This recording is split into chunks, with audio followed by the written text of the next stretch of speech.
Iran ಮೇಲೆ Israel America ಜಂಟಿ ವಾಯು ದಾಳಿ. ಟೆಹ್ರಾನ್ ಸೇರಿದಂತೆ 30 ಪ್ರಮುಖ ಗುರಿಗಳ ಮೇಲೆ ಕ್ಷಿಪಣಿ ಮಳೆ.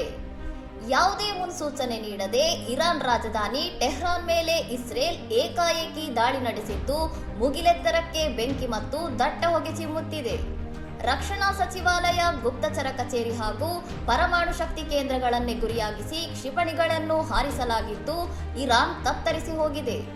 ದಾಳಿ ಬೆನ್ನಲ್ಲೇ ಇರಾನ್ನ ಸರ್ವೋಚ್ಚ ನಾಯಕ ಅಲಿ ಖಮೇನಿ ಅವರನ್ನು ಟೆಹ್ರಾನ್ನಿಂದ ರಹಸ್ಯ ಹಾಗೂ ಸುರಕ್ಷಿತ ಸ್ಥಳಕ್ಕೆ ಸ್ಥಳಾಂತರಿಸಲಾಗಿದೆ ಎಂದು ವರದಿಯಾಗಿದೆ.